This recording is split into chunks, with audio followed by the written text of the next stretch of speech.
सिर्फ धार, ना केवल रफ्तार, खबरों में सार और मजबूत आधार। क्योंकि आप देख रहे हैं गुड न्यूज पलामू, हर जुर्म का पर्दाफाश।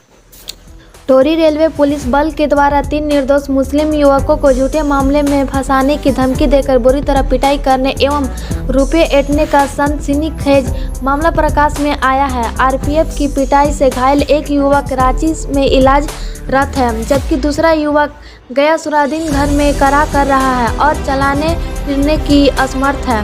घटना की जानकारी मिलने पर झारखंड मुक्ति मोर्चा के केंद्रीय समिति सदस्य दीपू कुमार सिन्हा, भारतीय राष्ट्रीय कांग्रेस के प्रथम अध्यक्ष असगर खान, महकमा के वरिष्ठ नेता अयूब खान, समाजसेवी सुरेश उरांव ने मुक्तभोगी गयासुद्दीन के घर जाकर उसे मुलाकात की।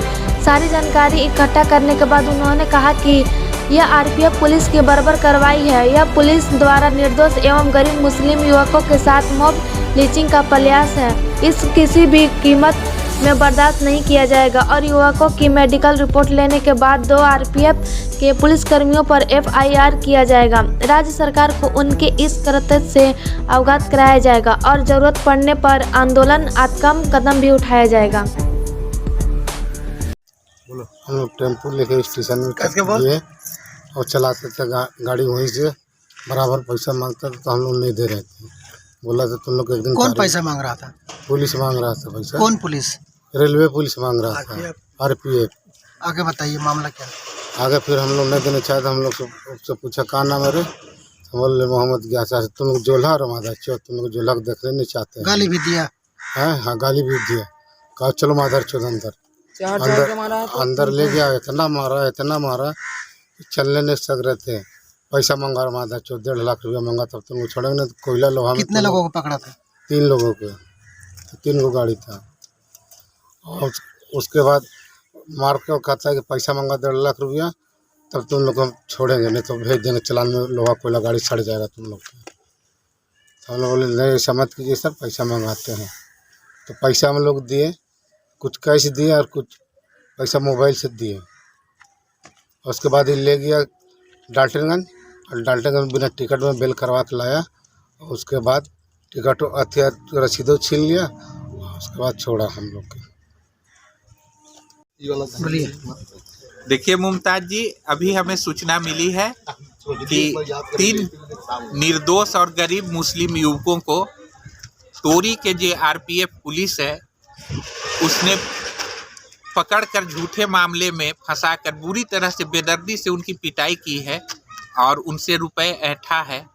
यह मामला सामने आने के बाद हम अभी भुक्तभोगी गयासुद्दीन खान और उनकी पत्नी हैं, जिन्हें बुरी तरह से आरपीएफ के द्वारा पीटा गया है, इनसे मिलने के लिए यहाँ आए हुए हैं।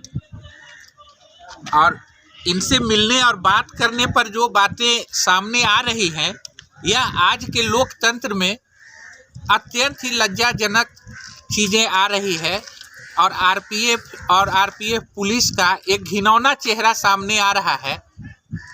पुलिस लाख दावा कर ले कि वह सहयोगी और पुरुषार्थ और लिप्सा रहित की भूमिका में है, लेकिन इस घटना को देखने के बाद आज भी लगता है कि यह बर्बर मध्ययुगीन तरीके से पुलिस अभी मुक्त नहीं हो पाई है और इनसे सांप्रदायिकता का भी भूत चढ़ा हुआ है। घटना है कि जब ये निर्दोष युवक टेम्पू चलाते हैं और सवारी को ढोकर अपना जीवन यापन करते हैं, इसी क्रम में वे टोरी स्टेशन पर गए थे, जहां इनसे रुपए की लगातार आरपीएफ के सिपाही और इंस्पेक्टर, कोई दीपक तिवारी और आरएन सिंह आरपीएफ के हैं, उनका नाम सामने आ रहा है, जिन्होंने इस कुकृत्य को अंजाम दिया है। ये लगातार इन टेम्पू चालकों और छोटे व्यवसायियों से रुपए की मांग करते हैं। अपने वर्दी की आड़ में वर्दी वाला गुंडा बनकर ये लोग रुपए की मांग करते हैं और नहीं देने वालों पर एन केन प्रकार फंसाकर और इसी तरह से अत्याचार पूर्ण कार्रवाई करती है। इसी कड़ी में इन 3 निर्दोष युवकों को पहले से थ्रेटनिंग दी गई थी और उस दिन इनको पकड़ा गया और कहा गया कि तुम बिना टिकट के स्टेशन पर कैसे आ गए, यह कहकर पकड़ा गया और हाजत में ले जाने के साथ ही मुसलमान कहकर, जोल्हा कहकर इनकी बुरी तरह से पिटाई की गई। बात सामने आ रही, 3-3 लाठियां इन तीनों निर्दोष युवकों के बदन पर तोड़ दी गई और कहा गया कि तुम मुस्लिम हो साले, तुम्हें जान से मार देंगे। इसके बाद इस पिटाई से बुरी तरह घायल आप देख रहे हैं कि गयासुद्दीन खान और उनकी पत्नी बैठी हुई हैं। इनका हाथ टूट गया है, इनके पैर में मोच आ गई है और स्थिति ऐसी है कि ये चल फिर भी नहीं पा रहे हैं, शौच करने से भी ये वंचित हैं। गयासुद्दीन मियाँ शौच करने से भी वंचित है। दूसरा युवक जो कुड़ू का निवासी है, ऑटो चालक महताब, उसकी खबर आ रही है कि उसकी इतनी बुरी तरह पिटाई हुई है, उसकी माँ